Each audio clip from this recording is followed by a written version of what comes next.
Hey, what's going on, beautiful people? Let's talk some great coins you can look for in your pocket change, your coin jar, your sock, under the sofa, in the car, wherever it is you're going to find change. So let's start off with the 2005 In God We Rust Kansas State Quarter. This 2005 error wasn't meant to be a statement or anything, but it is simply the result of grease built up in the coin die. So when these coins were made, grease buildup is not an error that's uncommon, but it caused an error in a very interesting place, being the T on the word trust. This resulted in the phrase "In God We Rust" on the coin, which added a ton of value to it. It's not going to fund an early retirement or anything, but it is worth around $100. The next one is the 1982 no mint mark Roosevelt Dime. As you know, newer coins are going to have a mint mark on them, either from San Francisco bearing an S, Philadelphia bearing a P, or Denver bearing a D. In 1982, the Philadelphia Mint did not put the identifying mark on Roosevelt dimes, and this would become the first error of that kind. Funny enough, an estimated 10,000 of them were found just in Sandusky, Ohio, when they were given out as change at the Cedar Point amusement park, and tons of them have come up in circulation abroad from that state. These coins can sell an upward of $300 in really good condition, so there's something to keep an eye out for. Next is the 1997 double ear Lincoln penny. Now this is a really good double die. Of course, in real life, Abraham Lincoln already had a lot of weirdness around his appearance. He was uncommonly tall for the age, but that's neither here nor there. He definitely didn't have double earlobes, which is why you should keep an eye out for the 1997 Lincoln penny that bears a double die on the obverse or front of the coin that looks like his ears are doubled. These have sold in upwards of $300. Next is the 1999 P Connecticut Broadstruck Quarter.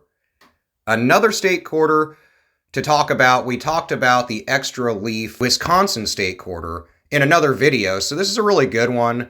This is a Broadstrike error. This means that it's not quite lined up properly when the machine struck the coin. This makes the actual depictions on the coin slightly off-center. Depending on the degree of off-center will determine how valuable this coin can be. On average, though, they usually sell for between $25 and $50.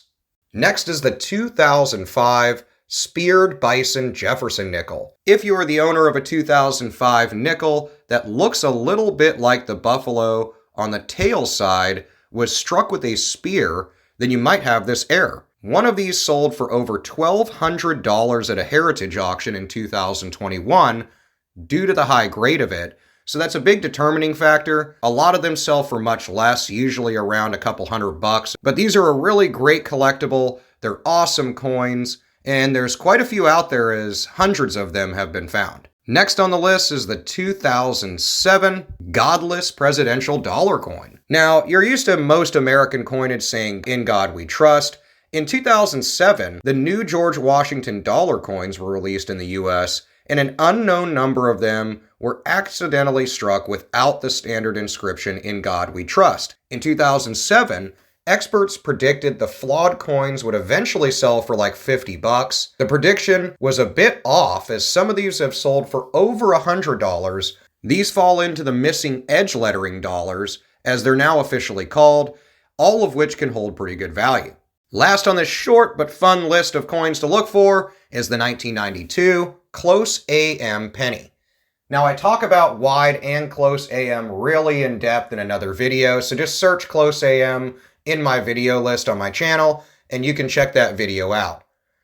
Coins have to be minted very precisely, of course, and deviations from them usually raise a collector's eyebrow. In 92, the spacing between the A and the M in the phrase United States of America on the reverse side of the penny was closer together than the usual, so they called this a close AM. There are only 5 of these known, so it's extremely rare. That's why I wanted it on the end of the list, but if you come across one, you could have some serious money on your hands in this coin. Of the 5 known examples of the 1992 P Close AM penny, one of them was sold back in 2012 for over $24,000, but one was sold just a few years ago at auction for close to $30,000. A 1992 D close AM is also a great find. 15 of them are known to exist, so they usually are a little less money, but one sold in 2012 along with its counterpart for over $20,000 and is estimated to be worth between $30,000 and $35,000 now. Hopefully you enjoyed this little short list of some fun, more modern era coins that you could find in your pocket change or wherever it is you keep your coins. Hopefully you find that next big era coin, you can cash it in and go ahead and retire, right? Let me know in the comments what you've come across in your coin and bill searches lately. I love hearing about it. I'll see you in the comments, and I'll see you in the next video.